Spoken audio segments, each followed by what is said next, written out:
Salut, welcome in New York où je suis pour Paris-Normandie. Alors cette ville est complètement folle, moi elle me donne presque le tournis. Ici tout est possible et ce n'est pas le Normand avec qui je vais passer la journée qui vous dira le contraire. Il est sur le point de réaliser son rêve le plus fou. Le voici, le Normand du bout du monde. Il s'agit de Jean-François Hébert, 33 ans. Il est né à Cherbourg et a grandi près de Rouen. Il vit à New York depuis 7 ans où il est sur le point d'ouvrir la boulangerie de ses rêves. C'est dans le quartier d'East Village qu'il m'a donné rendez-vous. Il vient de signer le bail. Il va être l'heureux repreneur de cette boulangerie. Félicitations, tu vas être propriétaire d'une boulangerie. Merci, merci. Ça fait 7 ans que je suis à New York, 7 ans que je suis là pour ça, que je me bats pour ça. Et là, ça y est, je commence à toucher le rêve du bout du doigt un peu, là, finally. Et alors, c'est quoi? C'est un rêve qui se réalise? Surexcité, ravi. Voilà, la pression commence à monter aussi un peu d'un cran. Mais écoute, c'est que la bonne pression, donc c'est positif. C'est dans cette boulangerie juive que Jean-François va ouvrir sa boulangerie à la française. Des travaux de rénovation et de décoration sont prévus. Ce fils et petit-fils de boulanger veut recréer ici l'ambiance qu'il a connue petit. Je suis né dans une boulangerie, dans un fournil, et j'ai toujours eu ça en tête d'ouvrir ce business à l'étranger. Et je suis venu à New York, je savais que c'était ici qu'il fallait que je le fasse. C'est en 2011 que Jean-François débarque à New York. Celui qui travaillait dans l'immobilier a eu envie de changer de vie et d'avoir sa boulangerie à New York. Pas si simple que ça. À son arrivée, Jean-François a dû s'adapter au rythme de vie des New-Yorkais. New York, ça se mérite. Il faut se battre tous les jours. Le matin, on se lève, on travaille.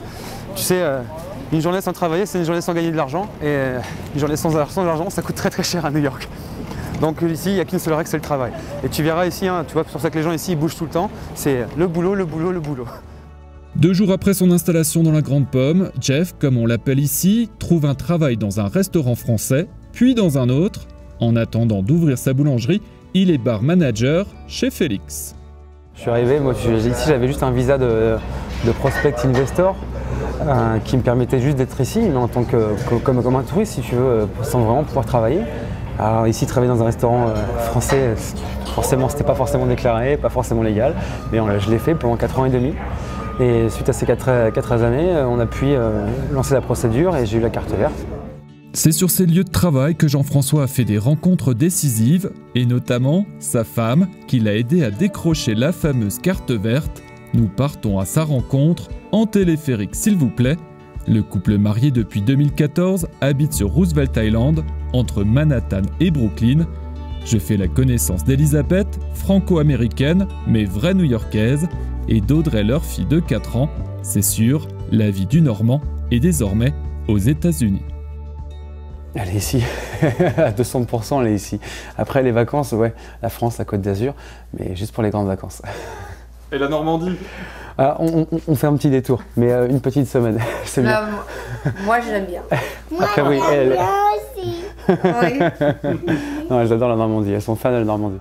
2019 sera une année pas comme les autres pour Jeff. 2 nouvelles naissances sont au programme, celle du petit frère d'Audrey en mars et celle de la boulangerie en avril.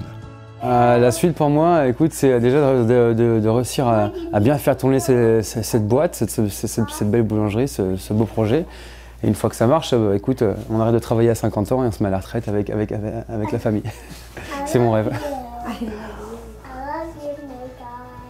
Le nom de la future boulangerie, le Fournil, comme celui du grand-père de Jeff. Même à des milliers de kilomètres de sa Normandie natale, Jean-François aura son petit bout de France, ici, en plein cœur de Manhattan.